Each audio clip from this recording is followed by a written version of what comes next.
a stay-at-home dad, watching Disney movies he never had. His daughter digs through all the VHS, crushing the classics in a princess dress. Informed like Scuttle, Kurt's got your ticket, making it real like Jiminy Cricket.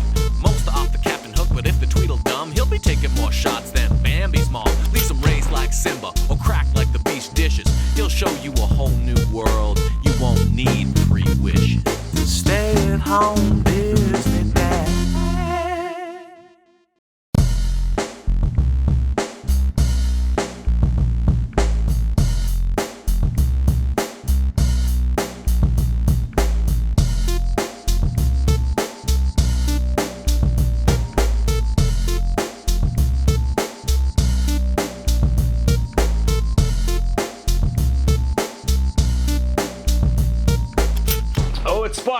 Spot September continues. Here's week 2. Last week I was inquiring if the actual Spot books are Lift the Flap, and I went searching and I found the classic Spot's Christmas in our personal library, so that checks. So this week we have Sweet Dreams Spot, and the frickin' VHS case is a Lift the Flap book. Incredible, I love it. Ad for Disney's Learning Series starring Winnie the Pooh CD-ROM. Hard pass, I'd rather flunk kindergarten and all of elementary school than be taught by Winnie the Pooh. Feature presentation with a smile and a light. He can light up your day like the sun coming over the hill. Jingles growing on me. Story 1, Spot goes into the garden. The birds are having birdseed and are excited about having breakfast. The Spot with his weird flex goes, I had breakfast hours ago.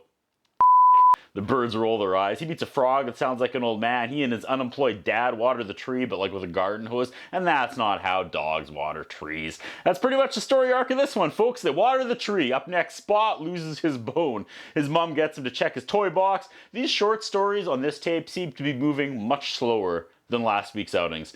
He is looking for his bone, and this drags. Except when Spot's Chucky doll looks around. Look at that. Oh. What is happening? Okay, we got ourselves a story here. He's still looking. And he finds it in the garden. Whoo! We get to do creepy Halloween shows in a couple weeks, right? Well, here's a teaser. Something. Ties his bow to a string so he won't lose it.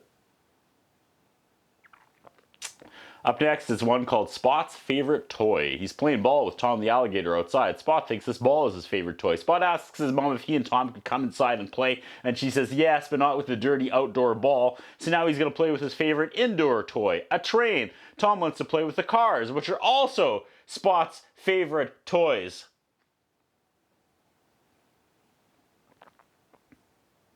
Give me a second. Nope, just one more Spot VHS tape in the bin for next week. That should be it forever. I had to check. I can't do this, man.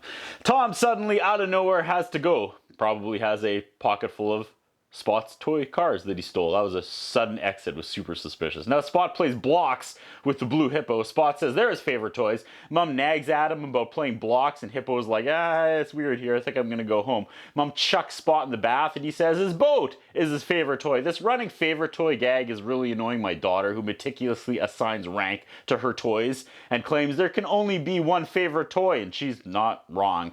He puts all his toys away except for Teddy, who is really his favorite toy. Next up is a song that goes, Spot has fun next to a bookcase. Now it's story time. Story time with Spot. He goes out and he picks flowers for his mom and stacks up books. I realize I did not sign on for Spot VHS tapes when we started this journey in 2019. But at the same time, I'm a little bit proud we're taking the time to plow through these in like a completionist kind of way. He picks out one book for his mom to read and she reads it. The end. Up next. I don't know. I missed the title. But these themes rarely have anything to do with what happens in the next 6 minutes anyway, okay? He jumps out of the flower patch and scares his dad. Then Tom the alligator comes over and jumps out and scares Spot. And I feel like if a alligator jumped out, it would cause my soul to leave my body. He goes back and chats with his possessed teddy bear. Again, this is reoccurring. He puts him away.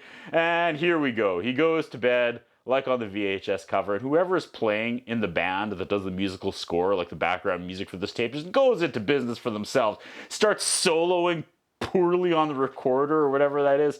Spot goes for a lap outside before bed, and Owl is like, going to bed, I just got up. Spot goes to bed, and this music is trippy. It sounds like a Nintendo Entertainment game dream sequence music. He asks his mom to read him a book, but he falls asleep immediately before she's done like the first page. Yeah, just like every kid everywhere. Falls asleep immediately while being read to.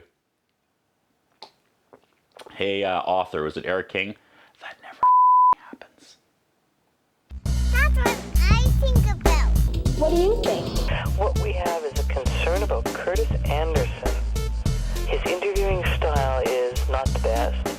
His personal appearance is not the best. I was wondering if the man has some kind of a hold over the channel that he's allowed to be employed for so long with the standards of journalism